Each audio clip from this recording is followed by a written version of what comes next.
can't require that study be given to them. They are relying on the scientific data and the study results, and I think that all this would do is make it more difficult for EPA to protect the public health. Yield back to balance. Gentleman's time has expired. Gentleman from Georgia is recognized. Could I ask the Chair how much time remains? 1 1/4 minute. Thank you, Mr. Chairman. I yield myself such time as I may consume to say I think I speak for most of America that says I understand the government has to make decisions, but since the government is making those decisions on my behalf, shouldn't the government share with me the data that it uses to make those decisions? The gentleman says this is going to hold EPA to a higher standard than the other agencies. I would say to the gentleman, you can look forward to me being back with this same amendment for absolutely every agency. All we're saying is, if you've seen the data, if you've utilized the data, if you believe this is sound enough science on which to base a regulation that is going to cost not $1, not $100, not $1,000, not $1 million, but more than $1 billion, isn't it worth sharing with the American people how you reach that conclusion? Mr. Chairman, the work that we do here, we should be proud enough of to share with absolutely anyone who asks. This is about transparency, and even if you don't support the underlying bill, I'm a strong supporter, but even if you don't, you should support, in the context of transparency, providing the underlying materials to the American public that went into this decision-making process. Mr. Chairman, this is a great step forward as a transparency tool for the American public to restore that faith in government that has been lost. I rise in strong support of the underlying bill and ask my colleagues to support the amendment. I yield back. Gentleman's time has expired. The question is on the amendment offered by the gentleman from Georgia. Those in favor say aye. Aye. Those opposed say no. No. In the opinion of the Chair, the ayes have it. The amendment is agreed to. The Chair understands that amendment number 5 will not be offered.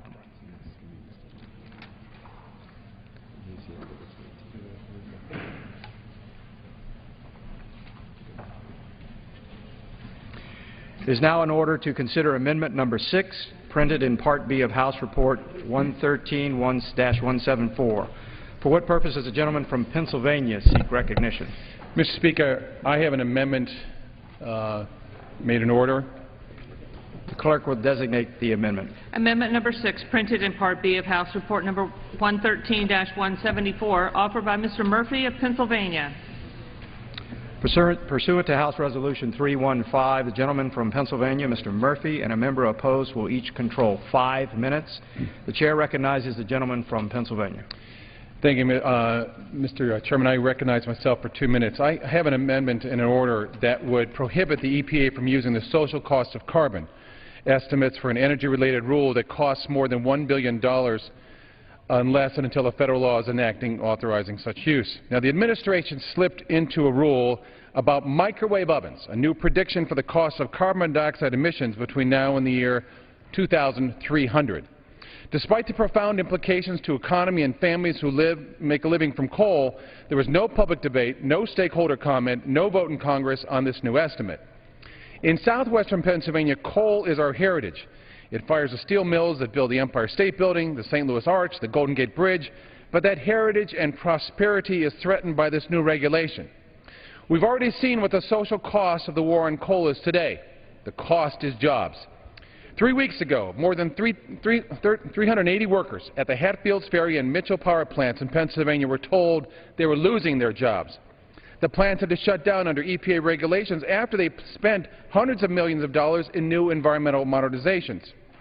More than 15 organizations representing workers and stakeholders endorsed my amendment because these groups share my concern that this regulation that bypassed congressional oversight will put hundreds of thousands of miners, boilermakers, factory workers, laborers, railroaders, electricians, operating engineers, steam fitters, and machinists out of work.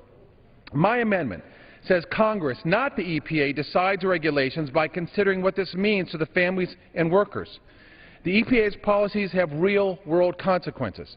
Annual coal production in Central Appalachia is dropping sharply by more than half in just 5 years' time. There are towns where mines are shutting down, where a staggering 41% of the residents fall below the poverty line. The social cost of carbon and the wider war on coal is a war on the American worker and their family. Let me show you the real cost of the EPA's rules. Those who oppose this amendment ignore the health effects of those living in poverty who are twice likely to have a risk of depression, asthma, obesity, diabetes, heart attacks, and other health effects. Poverty leads to devastated communities, early death, the lost dreams of a generation of Americans and their children. And many of us can remember Bobby Kennedy's walk through those broken Appalachian coal towns back in the 1960s to illustrate the abject poverty where families and children were living. I worked and volunteered in those towns, trying to help families hang on to some sort of semblance of hope in a hard-scrabble life. I yield myself additional time. The gentleman is recognized. Too often their hope failed, and now history is about to repeat itself. First, jobs are lost by the tens of thousands, and after that, the hundreds of thousands. And when people lose their jobs, we give them unemployment compensation. They go hungry, we give them food stamps. They lose unemployment, we give them welfare. They lose their homes, we give them public housing. They lose their dignity and pride, and the government has nothing left to give. Nothing.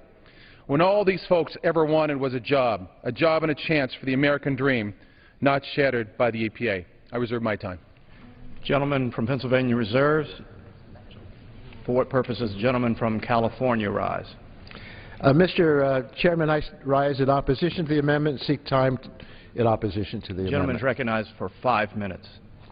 The Murphy Amendment denies that carbon pollution is harmful.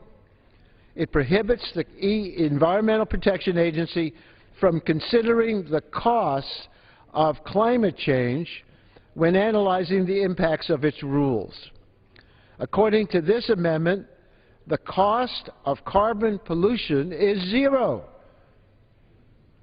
Well, that's science denial at its worst. We are telling EPA the cost of carbon pollution is zero. It's like waving a magic wand. We are going to decree that climate change imposes no cost at all. Now, House Republicans can vote for this amendment. They can try to block EPA from recognizing the damage caused by climate change, but they cannot overturn the laws of nature. We should be heeding the warnings of the world's leading climate scientists, not denying reality.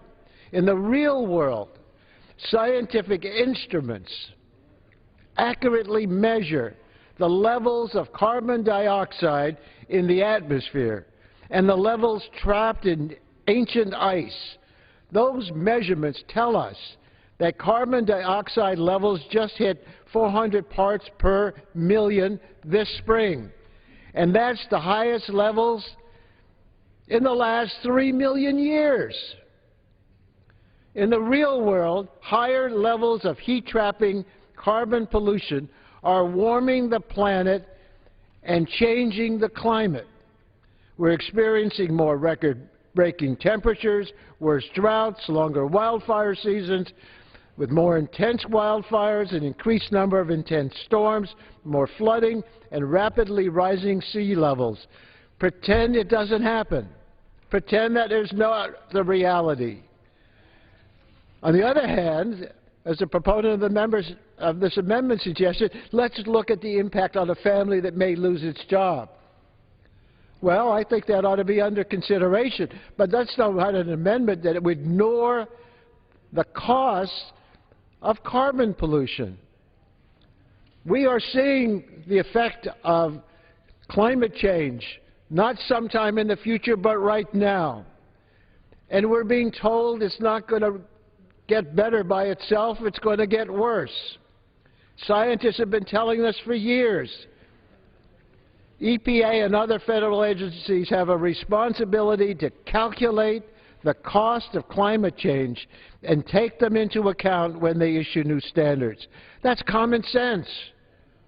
And that was the clear message from the Government Accountability Office when it added climate change to its high-risk list earlier this year. And that's exactly what the Obama administration is doing. They have an interagency task force that worked over the course of several years to estimate the cost of the harm from carbon pollution. it incorporated the latest scientific and technical information. I'm sorry if people lose their jobs, but they don't have to lose their jobs. If an industry is told to reduce carbon emissions, they don't have to fire people. They can develop and buy the technology that would reduce that pollution. So to help those polluters not have to do that, we're going to pretend there's no cost. Mr. Murphy's amendment would require the government to assume zero harm, zero cost from carbon pollution and climate change. I urge my colleagues to reject this amendment. It's based on magical thinking. Don't be a science denier. Vote against the amendment, and I reserve whatever time I have left. Gentleman from California reserves. Gentleman from Pennsylvania is recognized. Mr. Chairman, how much time do we have left on our side? You have 2.5 minutes. The gentleman from California has 1 minute. Mr. Chairman, I now yield 1 minute to the gentlelady from West Virginia, the #2 coal-producing state in America. Gentlelady from West Virginia is recognized for 1 minute. Thank you, Mr. Chairman, and I rise in strong support of my colleague Mr. Murphy's amendment and its opposition to the EPA's arbitrary backdoor approach to regulating carbon dioxide emissions. These regulations would and are having a catastrophic effect on jobs and economic activity across the country, especially in our coal-producing states such as West Virginia and Pennsylvania. The administration's new social cost of carbon calculation is nothing more than a gimmick used to circumvent Congress so that job-killing regulations and an anti-domestic energy agenda can move forward. Perhaps to no one's surprise, just as the administration is stepping up its effort to issue regulations aimed at closing existing plants and stopping new ones, it decided, without public comment or transparency, to increase the cost of carbon by 44%.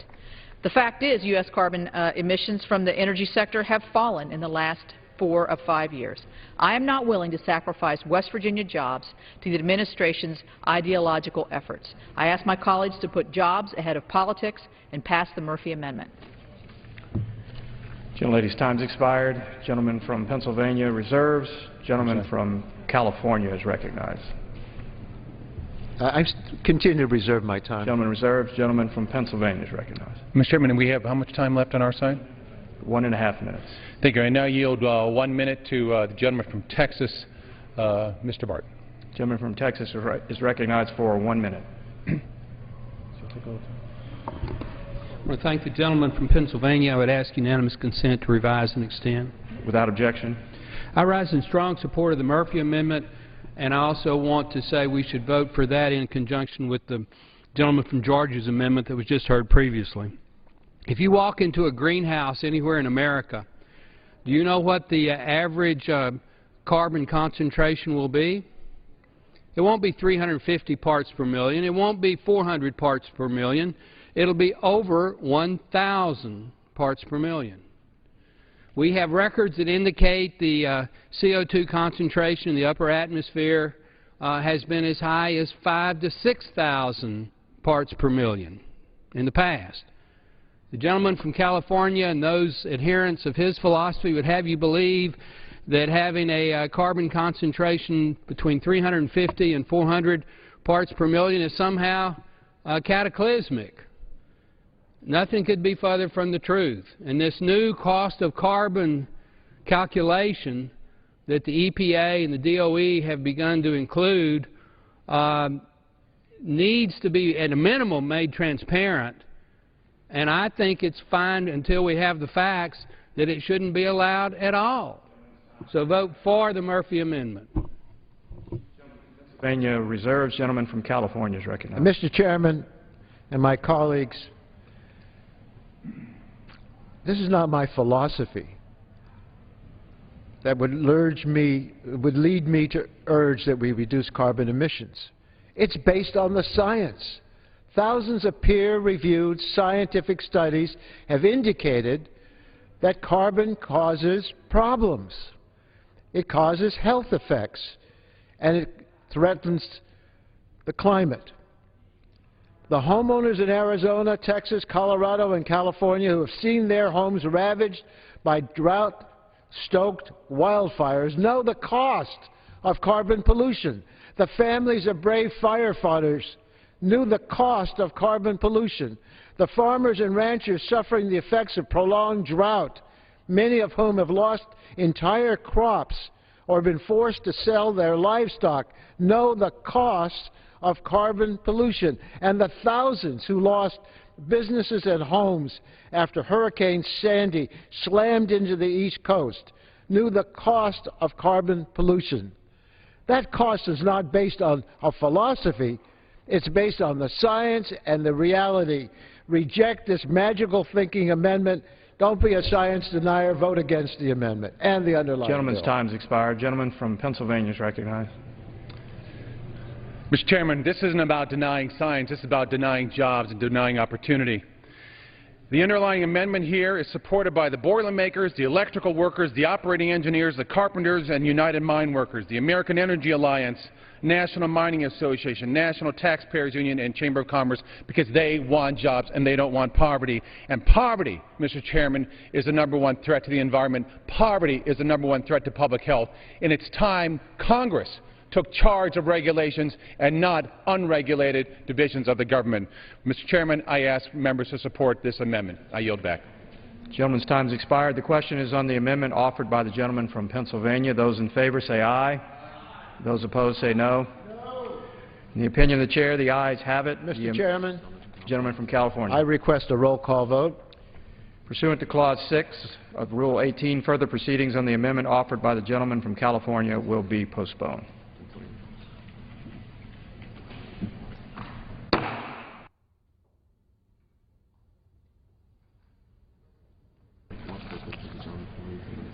For what purpose does the gentleman from Louisiana seek recognition? I move that the committee now rise.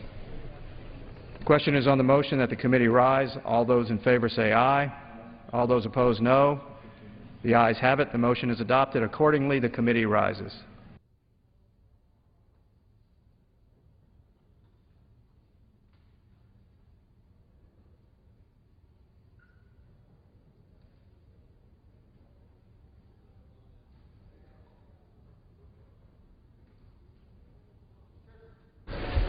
Mr. Speaker, the Committee on the Whole House and the State of the Union, having had under consideration H.R. 1582, directs me to report that it has come to no resolution thereof. The Chair of the Committee of the Whole House and the State of the Union reports that the committee has had under consideration H.R. 1582 and has come to no resolution thereon. Pursuant to Clause 12A of Rule 1, the Chair declares the House in a recess for a period of less than 15 minutes.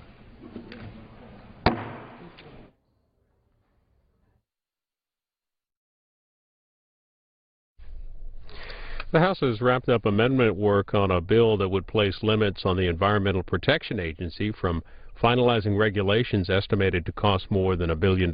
When they return, we expect them to have a vote on at least one amendment to that bill, proposed amendment, that by Henry Waxman of California. Also, they're scheduled to begin work this afternoon on legislation known as the RAINS Act, requiring congressional approval of any regulations costing more than $100 million. We'll have live House coverage when they return. It should be in 15 minutes or so here on C-SPAN. Earlier today, House Democratic Whip Steny Hoyer and other Democrats announced a jobs initiative called Make It in America, focusing on creating more manufacturing